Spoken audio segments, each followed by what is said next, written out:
Welcome back to Gold Price. Now, as you can see, there was no videos for the past days because I was cleaning up the lab, cleaning my inventory, taking a break.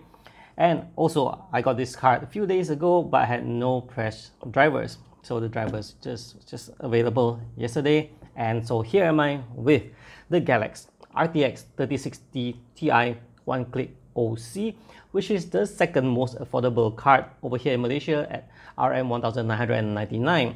So plain black, no RGB whatsoever. So yeah, I like this card actually. The design, simple. Galax design is, of course, in my opinion, may not be the best, but I like it for their simplicity. Pure black, put in the casing. You don't care about RGB LED. This is the way to go. Now, without further ado, let's have a look at the benchmarks. So you can see the benchmarks here. I compare it to the RTX 3070 on my AMD Ryzen 7 3700X setup, and the performance is so close. So based on what I see, calculated at least, the performance is about 90% that of the RTX 3070.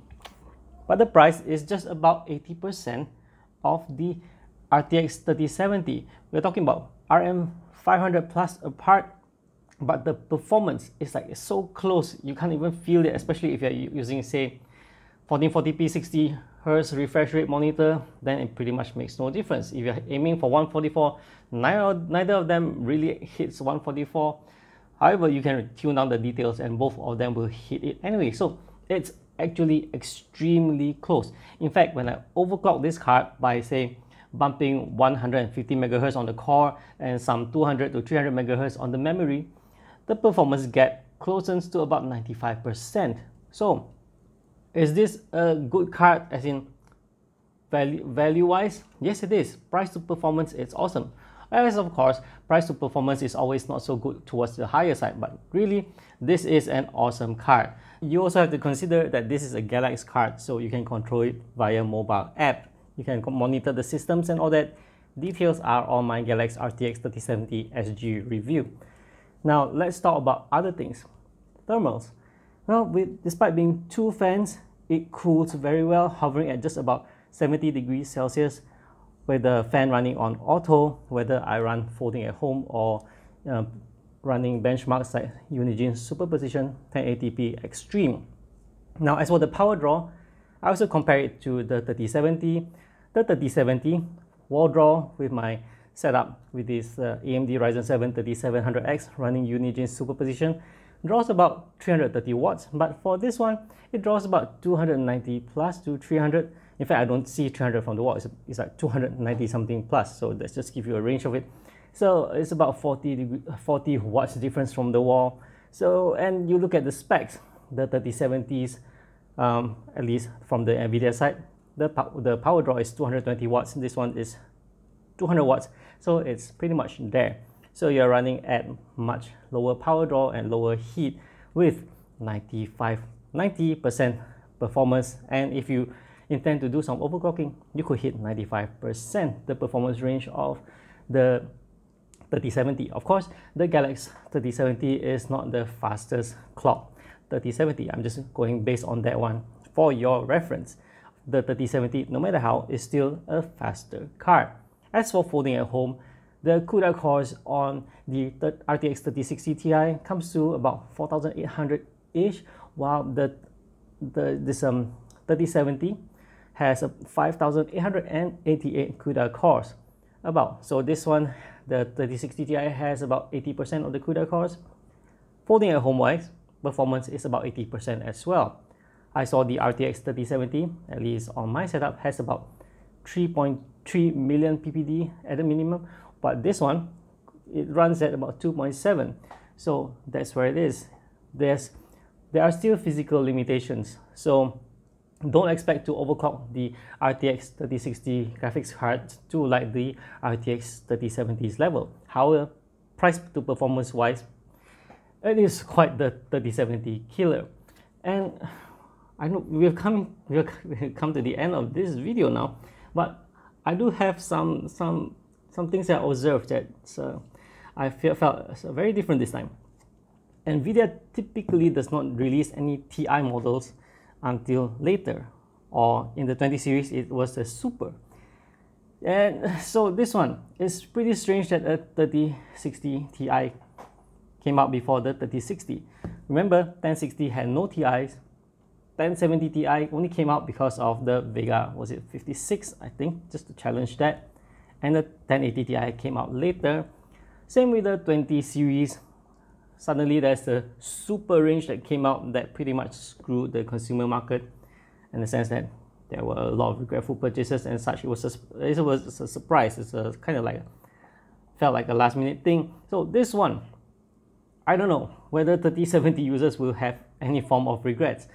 It's 80%, around 80% of the price, but getting almost the performance, about 90%. Percentage wise, you know, I don't quite like to use percent, but it's just for you to understand. However, if you look at the benchmarks, some of the titles are really so close, it's not distinguishable. So yeah, why this one? This is, don't quote, well, I'm not quoting anyone because this is, I've not seen any leak actually. I've been so busy and all that, but this is just my personal theory. Could there be an RX 6700? I know I saw some people talk about this. Who knows that NVIDIA had some inside information on 6700 coming? And you never know, because this card really pretty much challenges the 3070. Then could there also be a 3070 Ti coming to match with the RX 6800? Well, who knows? These are just my thoughts, because yeah, I felt that the 3060 Ti's launch is like kind of strange. But that aside, let's go back to this card. Sorry, Galax. Anyway, this is a great card, RM1999. I'm giving it a gold badge. Alright, that's all for now. And if you're new here, I hope you like this content. Do subscribe for more this kind of content. I mean, if you like this kind of content, yes, do, pardon me for my presentation. Yeah, well, if you like this kind of content, do consider subscribing to this channel. Help this little guy out to produce more content. As for the rest of you, hope you continue to stay awesome, and I'll see you guys in the next one. Bye bye.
ah.